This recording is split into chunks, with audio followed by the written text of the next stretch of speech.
ఆంధ్రప్రదేశ్ ప్రజలకు కేంద్రం శుభవార్త చెప్పింది. ఏపీలో వెనుకబడిన జిల్లాలకు గ్రాంట్ విడుదల చేసింది. 2100 కోట్లు ఇవ్వాలని నీతి ఆయోగ్ ప్రతిపాదించగా జిల్లాకు 300 కోట్ల చొప్పున 7 జిల్లాలకు కేంద్రం సాయం అందించింది. 7 జిల్లాలకు 1750 కోట్లు విడుదల చేసినట్లు కేంద్ర సహాయ మంత్రి పంకజ్ చౌదరి తెలిపారు. కాగా నీతి ఆయోగ్ పాలక మండలి సమావేశంలో ముఖ్యమంత్రి చంద్రబాబు ఏపీ తరపున పలు ప్రతిపాదనలు చేశారు. ప్రభుత్వ ప్రైవేట్ భాగస్వామ్య విధానంతో దేశం ఎలా లబ్ధి పొందుతుందో అని పేర్కొన్నారు. ఈ విధానంతో పేదరిక నిర్మూలన సాధ్యమవుతుందని వివరించారు. ప్రభుత్వ ప్రైవేట్ భాగస్వామ్య విధానంతో దేశం ఎలా లబ్ధి పొందుతుందని పేర్కొన్నారు. ఈ విధానంతో పేదరిక నిర్మూలన సాధ్యమవుతుందని వివరించారు. దేశంలో తొలి 10% మంది సంపన్నులు నిరుపేదలుగా ఉన్న 20% మందిని దత్తత తీసుకుని వారి అభివృద్ధికి కృషి చేయాలని పేర్కొన్నారు.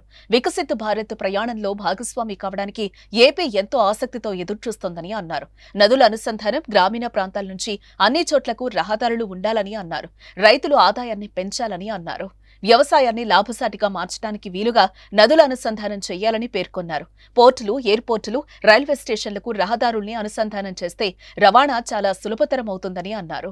తయారీ రంగంలో ప్రపంచ స్థాయి ప్రమాణాలకు చేరే సామర్థ్యం భారత్కుందని చెప్పారు. హరిత ఇంధనం, గ్రీన్ హైడ్రోజన్కు ప్రాధాన్యమిస్తే పెట్రోల్, డీజిల్ వినియోగం తగ్గుతుందన్నారు.